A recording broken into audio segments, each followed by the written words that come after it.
बिहार की राजधानी पटना से लगभग 60 किलोमीटर दूर गणतंत्र की जननी कहा जाने वाला वैशाली स्थित है। यहाँ आने के लिए बिहार सरकार द्वारा सरकारी और अर्ध सरकारी बसें भी चलाई जाती है। वैशाली के अशोक स्तंभ में घूमने आने वाले विदेशी पर्यटकों को 300 रुपये टिकट के लिए खर्च करने होंगे, वहीं भारतीय पर्यटकों को 25 का टिकट लेना होगा। स्तंभ के आसपास का इलाका हरियाली से भरी हुई है। यहाँ आसपास छोटे छोटे पौधे लगाए गए हैं। यहाँ चारों तरफ शांति का माहौल है। ऐतिहासिक स्थल आर्कियोलॉजिकल सर्वे ऑफ इंडिया की देखरेख में नई पीढ़ी को इतिहास की गौरव गाथा सुना रहा है। क्या रहा है वैशाली का इतिहास? वैशाली का इतिहास महाभारत कालीन राजा विशाल से शुरू होता है।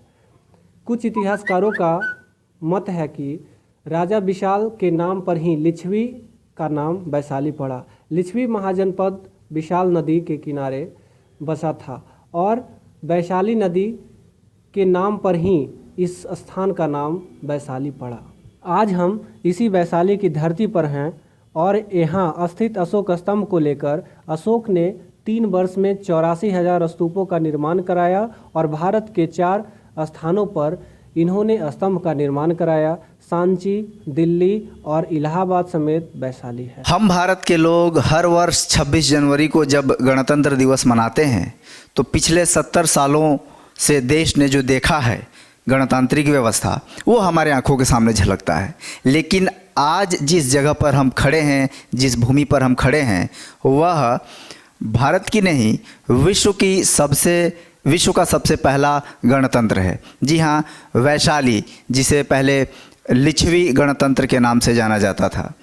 2600 साल पहले जब दुनिया के कई हिस्सों में लोग मूलभूत आवश्यकताओं को लेकर भी संघर्षरत थे, भोजन और कपड़े पहनने और आवास तक के लिए लोग संघर्षरत थे, उस ज़माने में इस भूमि पर एक व्यवस्थित गणतंत्र फल फूल रहा था। आपको याद होगा कि उस समय 2600 साल पहले, 2500 साल पहले भारत महाजनपदों में बटा था। महाजनपद यानी आज जिसको हम प्रांत कहते हैं, राज्य कहते हैं, जिस तरह आज भारत अलग अलग राज्यों में विभक्त है प्रशासनिक इकाई के तौर पर, पहले महाजनपदों में विभक्त था। उन्हीं 16 महाजनपदों में से एक वज्जी महाजनपद भी था, लिच्छवी गणतंत्र जिसको कहते हैं। बाद में वैशाली नाम उसका अधिक प्रचलित हो गया। 21वीं सदी में जब दुनिया के कई हिस्सों में कई देश लोकतंत्र के लिए संघर्ष कर रहे हैं और कई लोकतांत्रिक देश जहां गणतंत्र आज भी नहीं है, इंग्लैंड और ऑस्ट्रेलिया जैसे देश लोकतांत्रिक तो हैं लेकिन गणतांत्रिक नहीं है, लिच्छवी वैशाली की यह भूमि सबसे पहले पूरी दुनिया को गणतंत्र का पाठ पढ़ाया।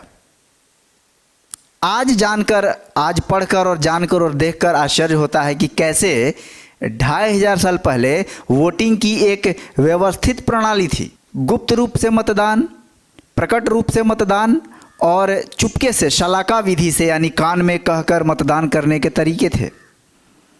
ये जो वैशाली के स्तूप और वो अशोक स्तंभ आप देख रहे हैं, इसके 4-5 किलोमीटर के रेडियस में विश्व शांति स्तूप और कई सारे ऐसी निशानियां इतिहास की मौजूद हैं जो आपको गणतंत्र के प्रामाणिक तथ्यों के आधार पर आपको जानकारी देती हैं।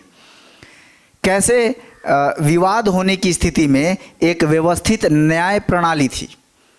और आज जैसे हम लोअर कोर्ट, हाई कोर्ट और सुप्रीम कोर्ट की तौर पे अपीलिएट जुडिशियरी की व्यवस्था अपने यहाँ है, वैसे ही वैशाली महाजनपद, वज्जी महाजनपद में भी व्यवस्थित ढंग से न्याय प्रणाली थी। अगर कोई विवाद निचले स्तर पर नहीं सुलझता था तो उसे ऊपर में महान्यायविद उसको भेज देते थे।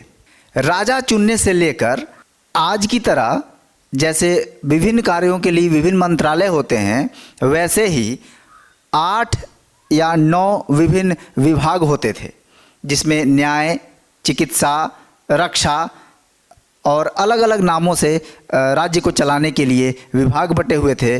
सबके अलग प्रभारी होते थे, हर प्रभारी के अंदर में सहयोगी होते थे। हर विभाग का काम एक स्पष्ट दिशा निर्देश के आधार पर होता था। 21वीं सदी में आधुनिक दुनिया में जब हम हर साल 26 जनवरी को गणतंत्र दिवस मनाते हैं तो हमें नहीं भूलना चाहिए कि हम दुनिया के पहले गणतंत्र के वारिस हैं जिसने पूरी दुनिया को गणतंत्र का पाठ पढ़ाया।